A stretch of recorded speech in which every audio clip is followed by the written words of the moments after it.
You are teleported into a game of your choice for a month. If you die in the game, you die in real life. But whatever you collect in the game you can keep in real life. Skills, magic, items, pets, clothes. What game do you pick? Lego Worlds. Even if the studs and items don't become real when I return, it'd still have a bunch of Legos. Also, low risk of dying. Half of this thread involves taking over the world and becoming immortal. Meanwhile, this dude is content with possibly getting a ton of Lego and will be happier with the outcome than anyone else on here. Yeah, and the folks who say Minecraft, because of blocks of gold and diamonds, haven't bought Legos lately. Nintendogs. Haven't thought of that game in years. No one has. It was a special, weird moment for all of us. Portal for that portal gun, screw participating in the game. Just get the portal gun. And wait. I'd also be interested in those leg attachments that allow one to fall infinite distance with null effects. That's worth billions right there. The portal gun is worth trillions. TBH, I'd want to have the portal stuff mostly for this portal gun is pretty cool, but we are not sure how well it would work on regular stuff, not coated in moon dust, so it would probably be most useful if I had access to enough grinded moon rocks to make a surface on which I can place a reliable portal. Then I'd need spacesuits and also a vacuum chamber to be able to go on the moon to collect more dust. Also I might get cancer, which kinda sucks. Homeworld, a self-sustaining colony ship with mining and production facilities of all kinds, research bases, carriers, and a hyperdrive system. I'd never have to work again and could advance technology by millennia. My first thought was Sins of a Solar Empire for the same reason. Conservative estimates of the value of a phase drive are probably in the trillions because whoever controls the design controls asteroid mining. And even after the inevitable market crashes in gold and platinum, it'll still be a ludicrous sum. And that's not even including all the nanotech vassery the faction I mained have. I remember that game. Wasn't that from Stardock or SMTH? Goat Simulator. Only right answer. Counterpoint. Untitled Goose Game. Imag get a rake. The Sims free play, they just don't die. That is kind of smart. You could just learn IRL skills like programming and get a great job because of it. Play chess for a few hours and become a world-class scientist. Adventure capitalist or freaking cookie clicker? Why stop at one grandma? Living in cookie clicker would be a fun month. I would probably not want to touch cookies again after living off nothing but cookies for a month. Scribble notes. Maximum's notebook would be damn powerful. Great idea.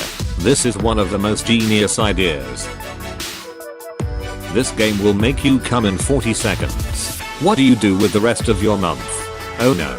In there for a month, my friend. I may have to make an argument for Neverwinter or Elder Scrolls 3rd, Morrowind. Some seriously large magic systems. Though arguments could be made for a number of superhero games as well for powers. Anyone who thought of money first didn't think this through well. Superpowers and magic could get you enormous amounts of money after the fact. I was going to say Morrowind, you can learn a lot of magic. Also you can get immunity to disease/aging by doing a little bit of the main quest. And you can become uncontrollably powerful in like now by making potions, drinking them and then making another potion that scales off your now boosted stats. Rinse and repeat.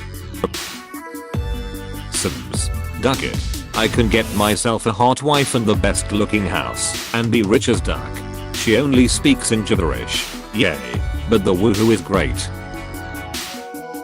Adventure capitalist. In a month you own 100x the amount of value on Earth. This is smart. I'd play one of these shitty build your own dream home games on mobile. I'll get a lot of awesome stuff for my home and garden and I cannot die. That is extremely smart, but I got a slightly better one. The Sims. Get your dream home with shit that you could never get in real life. Akira gained telescope in the garden or rocket or a scarecrow that lives. Master skills like the guitar or programming in a few hours. Or become a ref / king wizard. Edit forgot to say there is a slight chance of death. You will die trying to make a salad.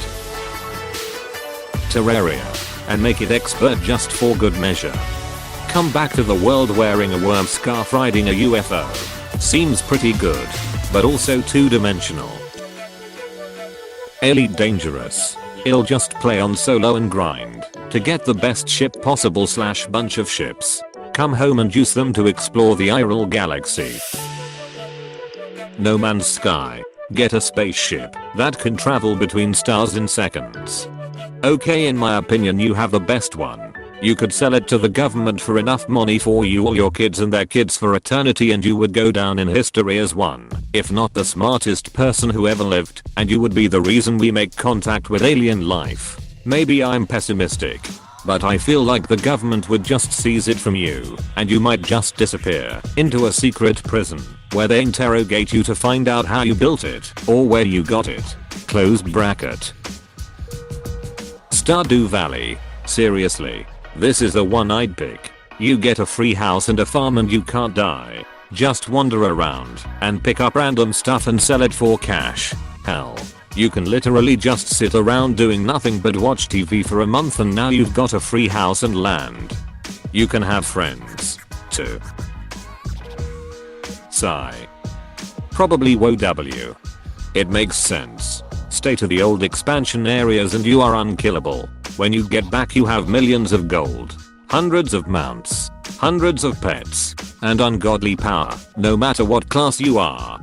So torn between a druid, a priest and a lock. Shapa shifting / mind control / demonic slaves. Obviously Minecraft so I can bring back shitloads of dirt. Bring a 64 cubic meter of dirt for me too. But when you come back you would have like hundreds or thousands of tons of stuff somewhere on you, and your spine would just shatter. Too easy. Saints Row. You have a crap ton of superpowers in that game. I want that dubstep gunno and the superpowers are fine too, I guess. Witcher 3. With my awesome Gwent skills, I'll be a millionaire. I'll try to avoid the drowners and shit. How about some Gwent? Nuts. RuneScape. Lots of actually useful skills to learn. Lots of money to be made. Pretty easy to avoid dying in combat, and it would only be made easier because I wouldn't have the stupid click input lag the system has that is actually 10 times harder to deal with than any actual content. Finally found it. Glad someone posted this. RuneScape would also be generally quaint and peaceful if you just set up shop as a Fletcher somewhere in the gnome village or something. So many cool skills, not the least of which are magic. The problem is the 1 month limit. Gonna need to spend a lot of time leveling up. The month limit wouldn't be a problem. Think about just how much skilling you can do while playing for a month straight. Your RuneScape character doesn't need to sleep. You as a person do. If we say there's 31 days in a month, to give us a little bit more time, then you could be skilling for 744 hours. That's more hours than I have in the game over several years. You'd be totally set to be super op with tons of real life skills at your disposal. When you get out, you'd be like a walking factory. Civilization. Nothing happens as a turn takes 40 years. I don't think it's in game time. The Sims. I'd just be hitting them off a load.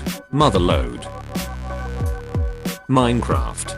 Coming out with multiple cubic meters of pure gold and emeralds, and the strength to carry them, I'd be a god. And nothing says you can't play creative. That was my instant answer. I mostly just play creative / peaceful survival, and the amount of gold / diamond / emerald I could collect for myself in that time could crash the entire global economy. That's not even talking about modded Minecraft, where materials can mine themselves and collect stuff like copper or platinum, or the enchanted items you could create and bring back to the real world. Minecraft. If you're not ducking around too much, it's easy to stay alive, and a 1 meter cube of gold would be worth just a touch over $1 billion. $1.045. 521. 120 at current prices. Just play creative and you can't die. Plus you come back knowing how to fly. Won't you also come back being able to spawn a material whenever you want? Plague Incorporated. So, you did this. Destiny. Ima get me that necrogasm. Even though the chances of dying is 99%. I'm a big Destiny player.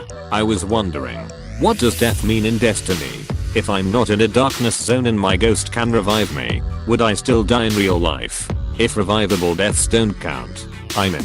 Doesn't matter if there's a restricted zone or not, all that matters is that your ghost is alive. If it dies, so do you. Portal 2.